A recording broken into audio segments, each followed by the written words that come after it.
afternoon and welcome to America's Home Cooking. I am going to make a cream cheese pound cake with a rum glaze, and I think you'll enjoy this. Now I greased and floured a tube pan because that's what you're going to need is the tube pan. It comes in two parts, the centerpiece and then the bottom. Okay, let me put this on the side now.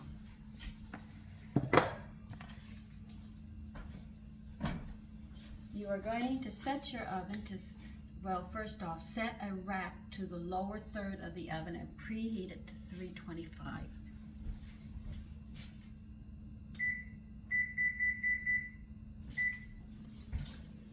Okay, and next we're going to do is we are going to stir flour and baking powder together in a bowl, which is very important.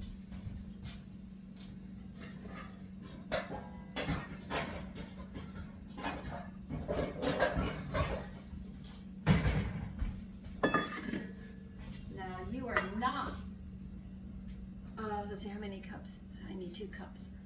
We're going to use all-purpose flour. You're not packing it. You're not going to shake it into a liquid measuring cup. You're going to use a dry measuring cup because you want your pound cake to be light.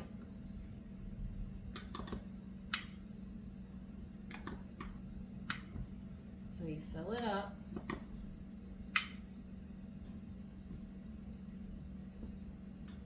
And then you do this to level it off and put it in a bowl. We want 2 cups. Now because this is a pound cake and I'm making it nutritious, I'm trying to think of what would be better to add to it to bring the nutritional value up on it.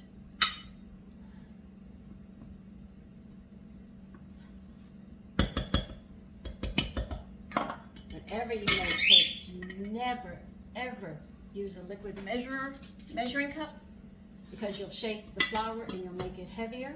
Never ever do that. You need dry measures, and they're like this. They come in metal and like this, or in different colors and everything else. And how much baking powder? We're going to add 1 teaspoon of baking powder.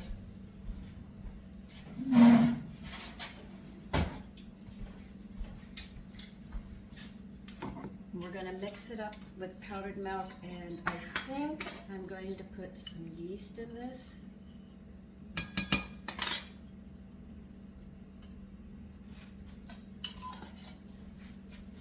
I think the wheat germ might be a little too heavy, so I'm going to do it a little different.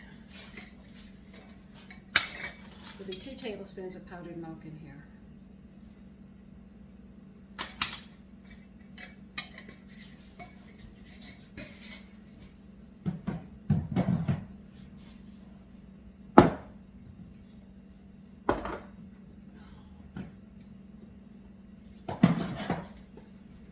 I am using 1 tablespoon of brewer's yeast powder, which you can find at a health food store.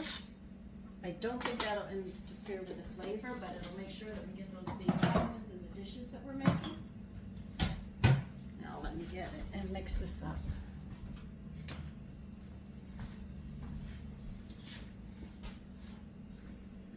It shouldn't interfere with the taste. I have never made a cake other than just using powdered milk. This will be the first time I'm using yeast on brewer's yeast in it.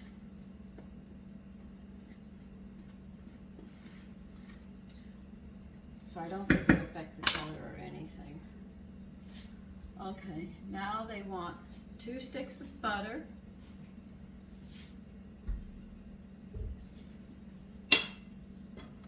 And they want you to put the cream cheese in, a whole 8 ounces. And they want, how much sugar? 2 cups of sugar.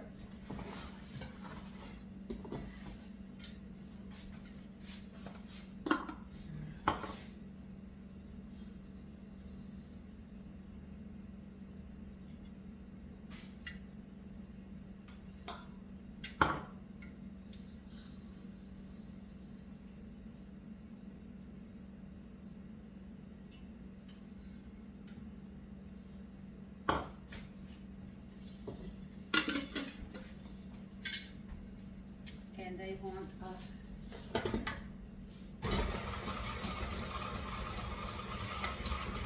medium speed with the pedal. until light, about 5 minutes. So we're going to be beating this for about 5 minutes. So I'll be back when it's time when it's done beating. Okay, while it's doing that, they want me to beat in the vanilla, which is 2 teaspoons of vanilla.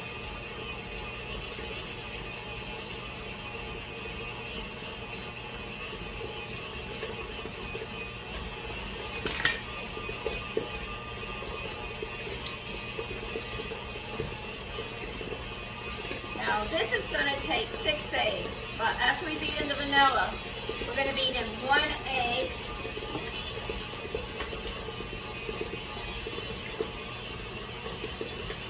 Until it's completely worked in.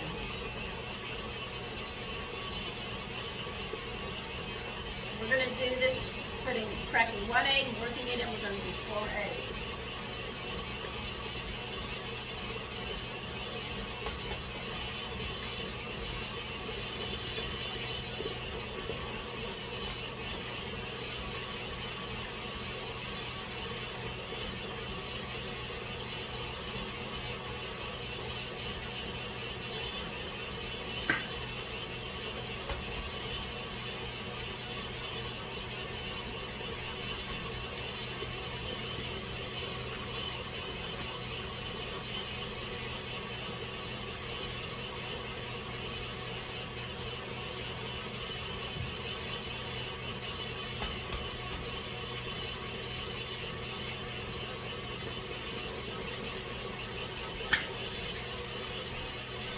Now what we have to do next is we are going to alternate the last 2 eggs with flour. You must start with flour and end with flour.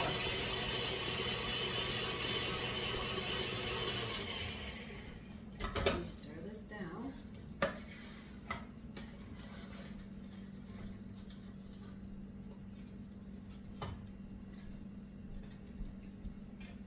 In the size 2 pan is they want 1 12-cup 2 pan or bundt pan, greased and floured. Okay? Now they are very specific on what we do next. Now we're going to reduce the speed to slow, and we're going to add in 2/3 of a cup of the flour mixture.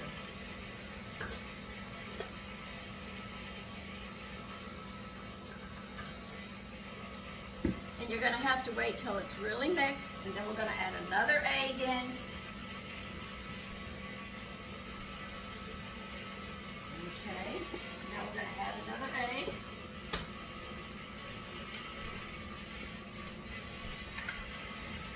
Work the egg in.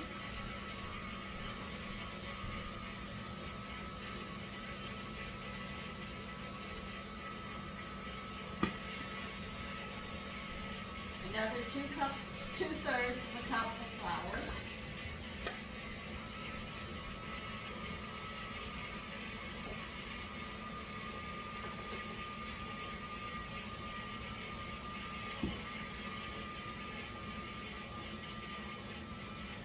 See, if you add the liquids first and last, the eggs will be too watery and you won't get that fluff that you're looking for. They've learned through trial and error that this is how you have to do it. If you're going to make a good pound cake.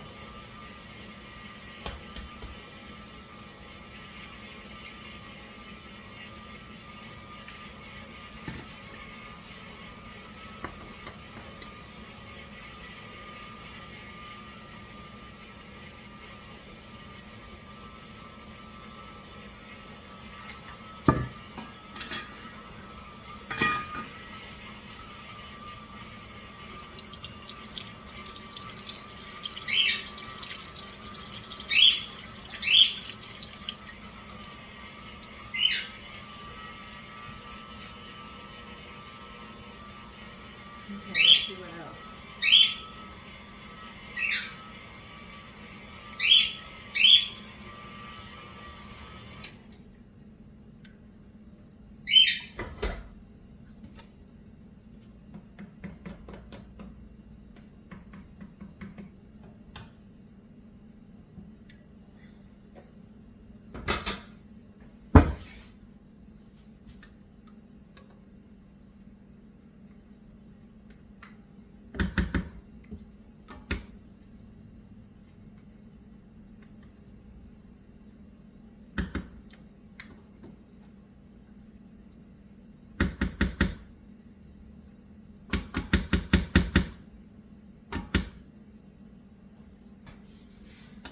taste it.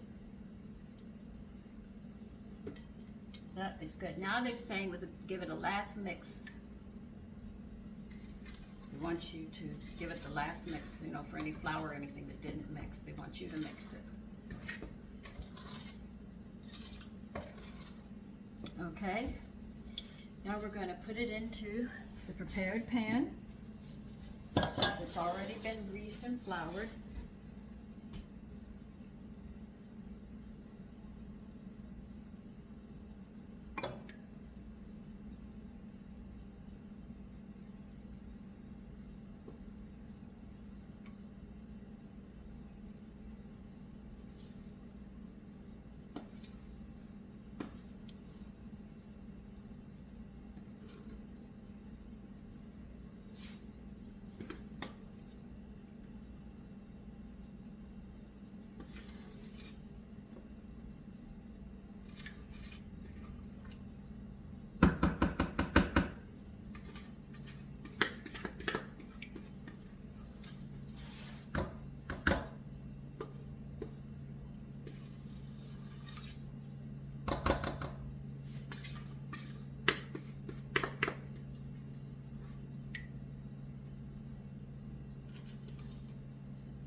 Smooth the top out to the best of your ability.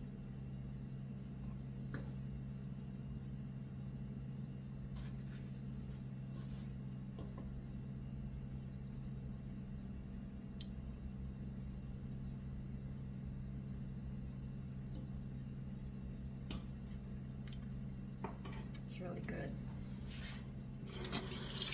Now we are going to put it in the oven and bake it for 65 to 75 minutes or until the cake is well risen.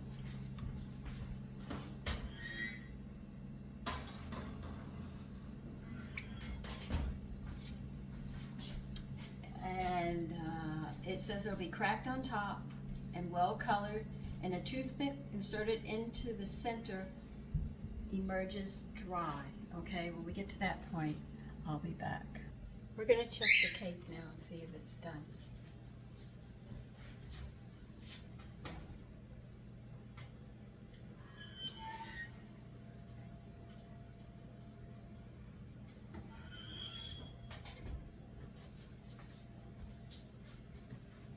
It's done.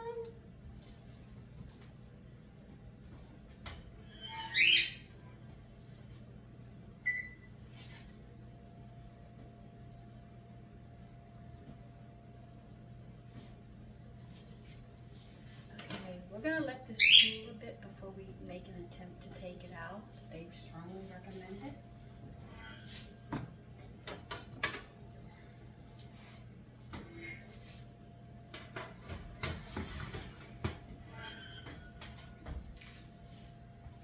And it's coming out beautiful. You'll see it in a few minutes. Okay, I let it rest 10 minutes. I'm going to take it out now.